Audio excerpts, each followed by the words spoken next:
ఢిల్లీ మణిపూర్ అల్లర్ల విషయంలో విపక్ష కూటమి తన మాట నెగ్గించుకుంది. మొత్తానికి అవిశ్వాస తీర్మానం ద్వారా ప్రధాని మౌనం వీడేలా చేసింది. రాష్ట్రపతిని కలిసి చర్యలు తీసుకోవాలని కోరిన కూటమి వ్యూహంపై మా ఢిల్లీ ప్రతినిధి రాజ్ మరిన్ని వివరాలు అందిస్తారు.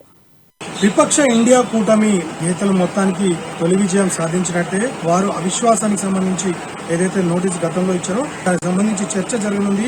8, 9వ తారీఖులో చర్చ జరగనుండగా 10వ తారీఖున ప్రధాని మోదీ దీనిపై వివరణ ఇవ్వాల్సినటువంటి అవసరం ఉంది.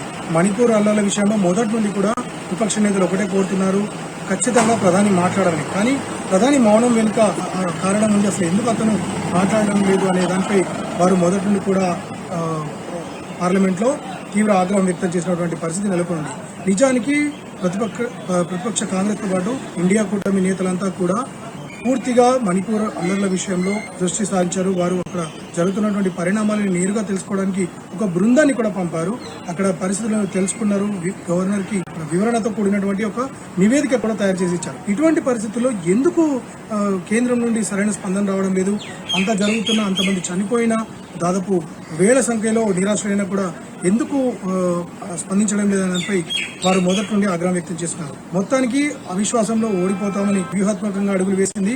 అవిశ్వాస నోటీసు ఇవ్వడం ద్వారా మరోవైపు రాష్ట్ర అధికారంలో ఉన్నటువంటి బీఆర్ఎస్ పార్టీ కూడా అవిశ్వాస తీర్మానానికి నోటీసు ఇచ్చింది. ఇటువంటి పరిస్థితుల్లో రెండు కనుక గమనిస్తే, ఈ తీర్మానాలను గమనిస్తే ఖచ్చితంగా ప్రధాని మోదీ మాట్లాడాల్సినటువంటి పరిస్థితి నెలకొనింది. సో మరోవైపు ఈ పోరాటాన్ని కంటిన్యూ చేస్తూనే రాష్ట్రపతి ద్రౌపది ముర్ముని కలవడానికి నిన్న అపాయింట్మెంట్ కోరగా రాష్ట్రపతి ఇవ్వడం జరిగింది.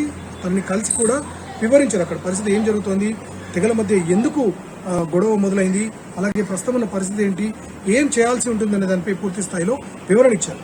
ఇటువంటి పరిస్థితుల్లో విపక్ష కూటమి ఐక్యతతో వెళ్తూ అక్కడ జరుగుతున్నటువంటి పరిణామాలు, ఎందుకంటే ప్రజాస్వామ్య దేశంలో ఒక రాష్ట్రంలో శాంతి భద్రతలు పూర్తిగా అదుపు తప్పినప్పుడు ప్రతిపక్ష నేతలు తమ బాధ్యతను నిర్వర్తిస్తున్నారు. కానీ కేంద్రం మాత్రం నిమ్మకు నీరెత్తినట్టుగా ఉందని వారు అంటున్నారు. ప్రస్తుత పరిస్థితుల్లో తాము పోరాడడం తప్ప మరోవైపు ప్రజలకు వివరించడం, ఇతర ప్రజా సంఘాలను కూడా ఇన్వాల్వ్ చేస్తూ దీనికి సంబంధించినటువంటి సమస్యను పూర్తి స్థాయిలో పరిష్కరించడానికి వారు, ఎందుకంటే ఈ ఘర్షణలు తెగల మధ్యలో కావచ్చు, అలాగే మతాల మధ్య ఘర్షణలు జరిగితే ఖచ్చితంగా అది దేశానికి మంచిది కాదని మొదటి నుండి కూడా కాంగ్రెస్ పేర్కొంటున్న నేపథ్యంలో ఇప్పుడు ఏదైతే ఈ అవిశ్వాసం రానుందో దాని తర్వాత ప్రధాని మోదీ ఎలాంటి వివరణ ఇస్తారు, ఎలాంటి చర్యలు తీసుకున్నారు, అలాగే రాష్ట్రపతికి ఇచ్చినటువంటి ఏదైతే ఉందో దానికి సంబంధించి వివరణ ఏదైతే ఉందో దాంట్లో కూడా ఎలాంటి వారు ఇచ్చినటువంటి సూచనలు ఎంతవరకు పాటిస్తారనే దానిపై సమయాన్ని బట్టి తెలిసే అవకాశం. ఫణిరాజ్, అమ్మా న్యూస్, న్యూఢిల్లీ.